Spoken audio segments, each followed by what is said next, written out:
¿Cómo les va? Les saludo con mucho afecto, como siempre. Hoy voy a tratarles una materia que es muy importante para el desarrollo de las sociedades.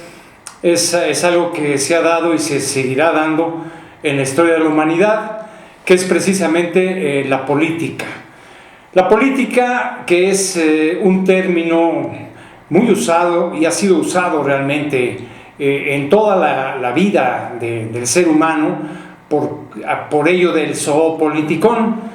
La política viene de latín politicus y básicamente se relaciona al ordenamiento de la ciudad o de los asuntos del ciudadano, fundamentalmente.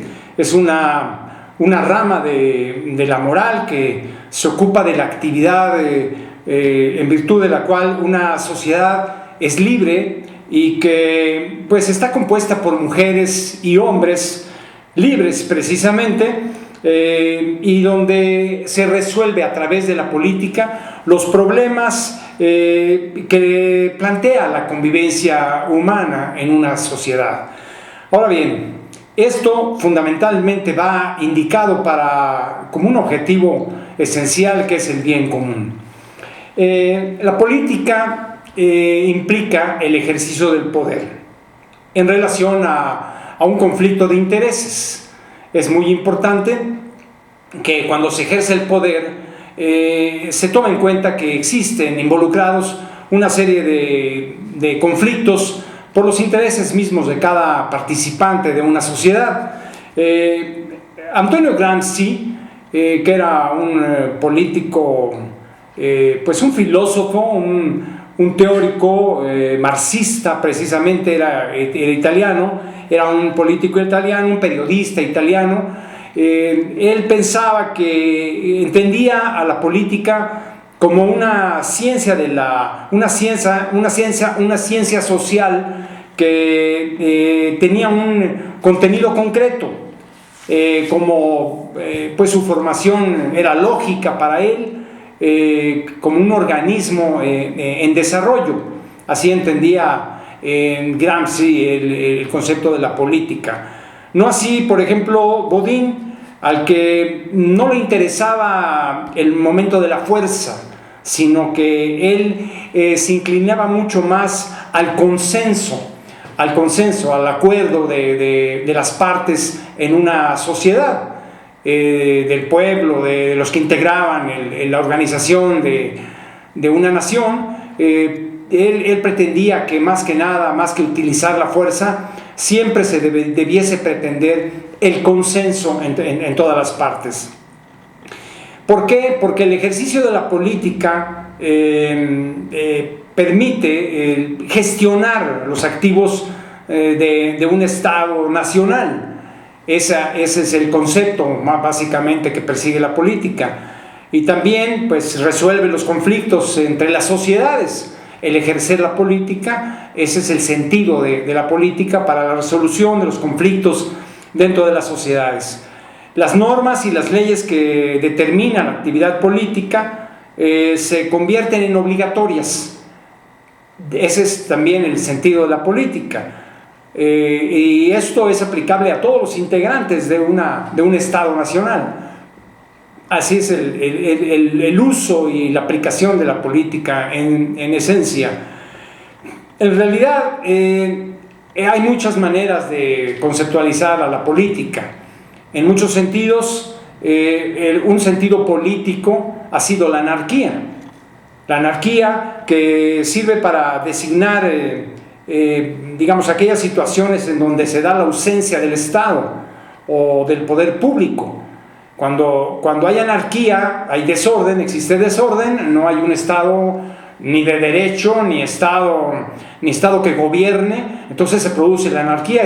La anarquía realmente es una manifestación política, pero totalmente contraria al equilibrio de cualquier país, de cualquier nación. Otro concepto político es la autocracia, que es un sistema de gobierno en la medida de que su autoridad recae sobre una sola persona, que no tiene o no reconoce ningún tipo de regulación o limitación para ejercer el poder. Esa es la autocracia. Otro sentido político de la actuación de los seres humanos en un país, en una sociedad, en una nación, que se ha dado y que se dio durante mucho tiempo, que de hecho está erradicado, es el comunismo. El comunismo como concepto político se refería o se refiere a una organización social en la que los bienes, todos los bienes son de propiedad común, o sea que todo pertenece a todos. Ese es el concepto político del comunismo. Como les digo, de hecho está erradicado en el planeta, excepto por la República de Cuba, que aún conserva pues la esencia misma del proceso del comunismo como factor social y en beneficio de su sociedad, que bueno, así lo aceptan. Muy respetable la decisión, no solamente del gobierno cubano, sino también de los que pertenecen a esa hermana república. Otro sentido político que también tuvo su operancia o su operó durante muchos años y que en algunas partes todavía del planeta se dan algunos movimientos de ello, es el conservadurismo. El conservadurismo es un conjunto de doctrinas, de corrientes, opiniones y de posicionamientos, básicamente de centro derecha y de derecha. Realmente no es muy agradable pensar en el conservadurismo en estas épocas de liberación o de libertad o de pensamiento, de actuación y todo de los integrantes de una sociedad. Básicamente el conservadurismo favorece el tradicionalismo en sí y que es adverso a los cambios políticos, sociales o económicos radicales. O sea, vamos a conservar lo que hemos establecido como puro, pero es algo que ya no funciona, que no procede en la época actual, es algo contrario al modernismo, el conservadurismo y sobre todo al liberalismo. De hecho, hay otra expresión política que también pues, funcionó durante muchas épocas y que aún en el siglo pasado, en el siglo XX, todavía existían muchos estados o naciones con una dictadura disfrazada. Muchas veces en mi país, México, se le llamó al gobierno que duró permanentemente y de manera continua más de 70 años como una dictadura disfrazada, pero bueno, fue una etapa, fue una época, funcionó ese sistema político manteniendo la paz en la nación y ciertamente era una dictadura por el presidencialismo en extremo. Las decisiones del presidente eran las únicas que se tomaban. Ahora ha cambiado, afortunadamente para mi país, ahora hay una mayor participación. Bueno, la dictadura es una forma de gobierno en la cual el poder se concentra en torno a una figura, a la figura de un solo individuo, o sea, un dictador, un zar, un emperador, etcétera, ¿no? Al contrario de lo que es una dictadura, debemos hablar de la democracia directa. Una democracia directa que es llamada también democracia pura. Es una forma de actuar de una nación, de unos ciudadanos, los integrantes de una nación, para ser mayormente participativos en cuanto a las decisiones del rumbo de un país. Es una forma de democracia en la cual el poder es ejercido directamente por el pueblo en una asamblea. O sea, vamos a llamar a una asamblea de representantes o a un congreso constituido.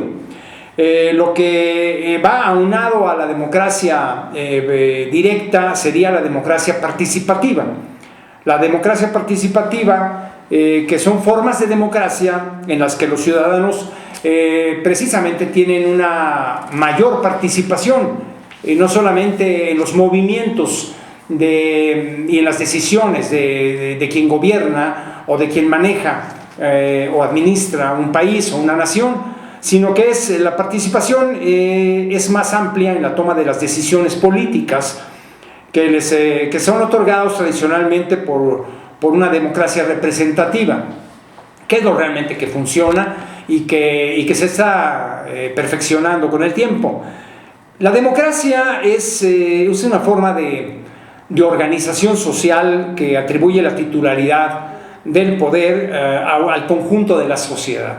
No ni a una sola persona, ni a un grupo de personas en especial, sino el verdadero poder lo tiene el conjunto de la sociedad. Y ese poder lo delega a sus representantes, porque, lógico, no todos los ciudadanos podríamos participar en la toma de una decisión, ya sea legislativa o administrativa, porque entonces se generaría una anarquía social en la toma de decisiones para la conducción de un país o de una nación. Estas decisiones colectivas y representadas son adoptadas por el pueblo mediante mecanismos de participación directa o indirecta también. Hay muchos mecanismos que la democracia participativa o la democracia en sí permite para el manejo o la conducción de una nación. En un sentido amplio, la democracia es una forma de convivencia social en la que los miembros son libres e iguales. Es muy importante este concepto. Cuando hay una democracia bien diseñada, bien elaborada, entonces los integrantes de una sociedad son libres y son iguales.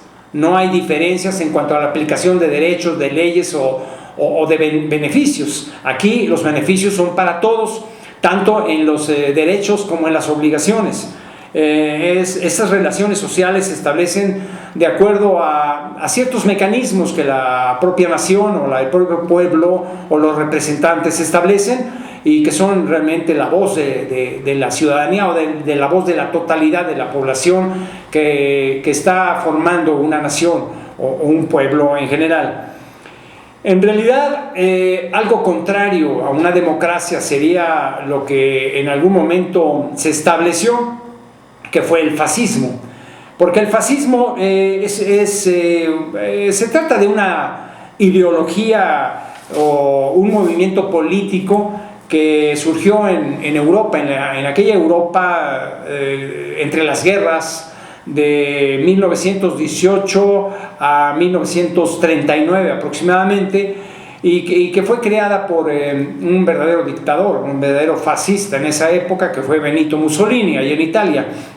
Y el proyecto del fascismo que estableció Benito Mussolini era el de instaurar un corporativismo estatal totalitario, exactamente, en una economía dirigida.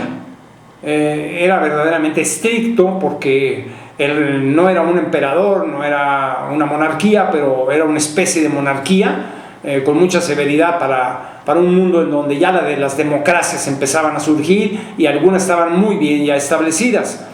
De eso surge finalmente el progresismo, o sea, el progreso de las naciones que ya democratizadas debían pensar en progresar de una manera equilibrada. El progresismo, que es contrario al conservadurismo y que ha dado muy buenos resultados en la mayor parte de las naciones que adoptan una democracia justa, equilibrada, bien desarrollada, y que permite precisamente el progreso de una nación y el de todos sus integrantes.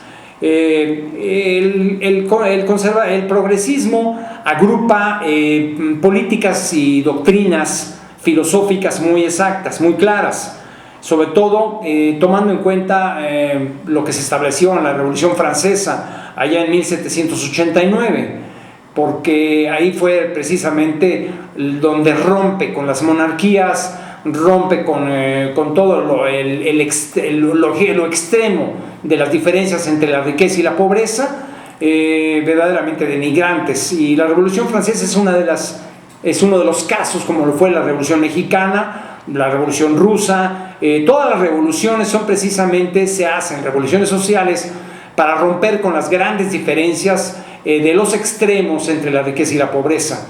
Cuando no ha existido la democracia, que para eso está la democracia, para el equilibrio de las fuerzas, de los beneficios y de los derechos. Cuando no hay democracia, hay monarquía o hay absolutismo o hay un extremo como el fascismo. Lógico que surgen las democracias porque pues tienen mucha resistencia los pueblos empobrecidos y hambrientos seguramente, pero todo tiene su límite, y su límite han sido el surgimiento de las revoluciones sociales de este planeta. Así surgió lo mismo, como les digo, en Estados Unidos y en toda Europa, en todos los países donde existían unas monarquías extremas, el extremismo, el absolutismo, donde verdaderamente pues surgió un eco muy grande social y muy justo, además, por parte de las poblaciones empobrecidas y limitadas o marginadas en este planeta. Otro término político es la socialdemocracia. La socialdemocracia, que es una ideología política cuyo objetivo es el establecimiento de un socialismo democrático a través de métodos reformistas, donde existan reformas y que de hecho esas reformas se realicen gradualmente. Ese, en términos esenciales, es el término político de la socialdemocracia. También puede definirse la socialdemocracia como un régimen político que procura un estado de bienestar universal. Es ideal realmente el bienestar para todos, es que eso es lo justo, y creo que la socialdemocracia ha trabajado muy bien en ese sentido, sin perder de vista de que deben existir negociaciones colectivas dentro de un marco de una economía capitalista. Si nosotros rechazamos un estado capitalista mundial donde el capital también tenga que participar activamente, entonces romperemos con el incentivo que tiene el individuo para ser mejor, para tener mejores estadios de vida, una economía mejor, personal, un factor de crecimiento personal. Ahí es donde es muy importante pensar que una socialdemocracia estricta no podría ser probable, sino tiene que mezclarse con algunos conceptos económicos para que realmente en la práctica funcione de una manera apropiada y no llegar a caer nuevamente a los extremos de economías y de sistemas políticos que no favorecen más que a una minoría. Y finalmente, pues como le estaba yo comentando, es la monarquía, que fue un sistema político que tuvo vigencia durante muchísimos siglos y que pues los pueblos lo aceptaron hasta que sintieron el hambre o sintieron la gran diferencia de beneficios o de bienestar en sus familias. Es cuando surgen las revoluciones y todos los monarcas, que eran la monarquía, que es una forma de gobierno en la que el monarca lleva un título, como el rey, el emperador, el zar o cualquier otro que a ustedes se les ocurra, y que verdaderamente tuvo su época, una época bastante amplia, pero que al paso de los siglos se demostró que no funcionaba. Ahora existen algunas ciertas monarquías aparentes, pero son básicamente un lujo de algunas naciones o un adorno, vamos a decirlo así, porque en definitiva no deciden el rumbo de su nación, llámese Inglaterra, España, Suecia o algunos otros países de Europa. Es muy importante considerar que en la política es muy ventajosa para una nación cuando debe estar imbuida o mezclada una democracia participativa, cuando en una nación debemos entender que la política es para mejorar las condiciones de los individuos, de los integrantes de una sociedad en términos igualitarios. No vamos a poder romper definitivamente con que el esfuerzo de los participantes de una sociedad los lleven a estadios mejores de vida, en donde puedan tener mejores beneficios, mejores condiciones de vida por su esfuerzo individual. No podemos regresar ni al comunismo, que también es un absolutismo político, ni tampoco a una monarquía. Debemos llegar al equilibrio, y para ello los ciudadanos de cualquier nación deben entender que deben realizar un esfuerzo personal para crecer en una sociedad. Por supuesto, donde existan oportunidades, porque lógico, hay una crítica severa sobre los extremos de la riqueza en muy pocas manos del mundo, y una extrema pobreza que existe en muchos países, que inclusive no son o no han podido desarrollarse apropiadamente, por lo que ustedes quieran, por las condiciones económicas, históricas, sociales, culturales. Es algo que aquellas naciones en las que ya están desarrolladas y que tecnológicamente son muy avanzadas, aquellas naciones que estamos en vías de desarrollo constante y permanente, y que estamos luchando en un marco democrático para tratar de desarrollar a un pueblo de una manera equilibrada, cultivándolo mejor, preparándolo mejor para el futuro. Eso es drástico en poblaciones, en naciones que no han alcanzado el equilibrio, no solamente en el bienestar social o en el bienestar económico o en el bienestar en general, porque existen realmente unos reclamos de muchos segmentos de la sociedad donde no ven el crecimiento que ellos desearían, pero que no es gratuito. No se puede crecer en una sociedad económicamente activa donde existe el capital de por medio, donde existe una democracia e igualdad de oportunidades, igualdad de derechos, donde todos de la noche a la mañana puedan vivir holgadamente, con todos los beneficios que poseen algunos multimillonarios de este planeta. Es imposible hacerlo, y además no es ni probable, ni lógico, ni pragmático. ¿Y saben por qué?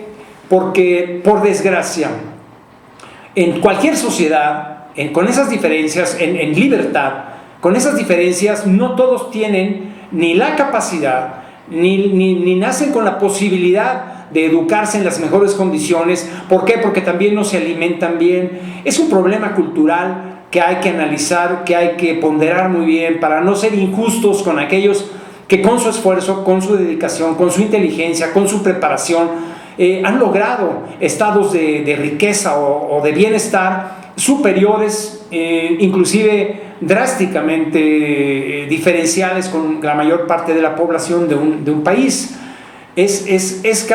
Podríamos decirlo, es injusto que se dé de esa manera, pero no podemos evitarlo porque es normal. A través de la historia de la humanidad se han dado siempre esos casos. Siempre han existido capas sociales diferenciales, siempre han existido multimillonarios y siempre, ricos, muy ricos, de beneficios muy altos, y otros en un extremo suficientemente pobres, inclusive con hambre. Eso ya no es permitible en la época actual. Yo creo que no existe ya un extremo de hambre en todo el mundo de una manera generalizada. Existen todavía poblaciones bastante empobrecidas, inclusive con hambre de alguna forma, cuando están muy alejados de las comunidades civilizadas o de ciudades ya organizadas, cuando viven en ese aislamiento lógico que van a padecer hambre porque no están cercanas a los beneficios sociales que puede dar una nación organizada, y sobre todo democráticamente hablando, para darle el beneficio a todos, acercarles el beneficio a todos. Ahora hay que ganárselo. Hay personas, hay grupos, hay tribus, hay pequeños grupos sociales que no pueden tener la oportunidad de contar con los beneficios mínimos.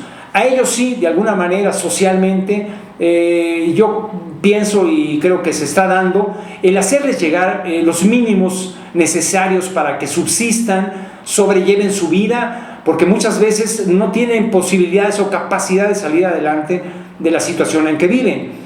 Y tampoco los vamos a llevar a una situación de incomodidad o de injusticia, haciéndolos partícipes en una comunidad donde se vive diferente a sus costumbres, a sus tradiciones. Entonces tenemos que buscar el justo equilibrio para compartir aquellos que han logrado grandes riquezas, compartirlo con esas comunidades, esas tribus o esos pequeños grupos sociales que no tienen muchos caminos por delante. Aunque les demos la oportunidad, aunque se les lleve en escuelas y se les lleve educación, es ya muy difícil sacarlos. Afortunadamente es en mínimo grado. Tendríamos que determinar cada caso en particular, y no viene al caso en este momento, porque creo que la acción de la política en cualquier nación es para el beneficio generalizado de todos sus pobladores. En la política creo que hay otras diferencias que debemos erradicar con el tiempo. En la política de la corrupción y de la impunidad, en ningún país del mundo debiese existir, porque es injusto, es irracional y no puede ser aceptable. ¿Cómo doblegar a este cáncer que es la corrupción, y por lo tanto que se dé la impunidad, es producto de un desorden y un desacato a las leyes y a las normas de una nación. Debemos combatirlo permanentemente, y las futuras generaciones tendrán que hacer un esfuerzo muy grande y redoblar ese esfuerzo para evitarlo. ¿Cómo? Pues estableciendo y perfeccionando el Estado de Derecho de la nación. El que todos por igual tengamos los derechos que nos otorga la nación y las leyes, pero que también respetemos el Estado de Derecho. Que no nos permitamos ser productos o promotores de una corrupción, y mucho menos en las autoridades el aceptar la impunidad, perdonando a alguien que no debe ser perdonado, o no castigando a aquel que merece un castigo. Yo creo que, como decimos aquí en México, o todos coludos o todos rabones. O sea, tenemos que ser igualitarios tanto en derechos como en obligaciones. Es un proceso difícil, pero sí se puede lograr. Ahora, las futuras generaciones deben insistir en ello, con toda severidad, con todo entusiasmo. Las generaciones que van pasando van dejando errores o defectos del pasado. Hay que corregirlos, y debemos aceptar, las generaciones que ya hemos pasado, que en lo que vivimos era una manera de funcionar y que ya no opera en la época actual. ¿Por qué? Porque posiblemente resultó injusta e inapropiada. Entonces, las futuras generaciones no solamente deben prepararse mejor, deben alimentarse mejor, y deben tratar de movilizar los cambios y hacer perfeccionar el Estado, o la manera de cómo se maneja el Estado, no simplemente con marchas o con gritos o con terrorismo, como lo hacen algunos. No, vamos a hacerlo con racionalidad. Vamos a tratar de luchar y revolucionar con ideas, con proyectos, con propuestas, no con ofensas, ni con denostaciones o hacerle daño a una figura pública, o inclusive a un político, que desgraciadamente hay muchos políticos, o aquellos que pertenecen al Congreso de la Unión en un momento dado, o a la representación social, que se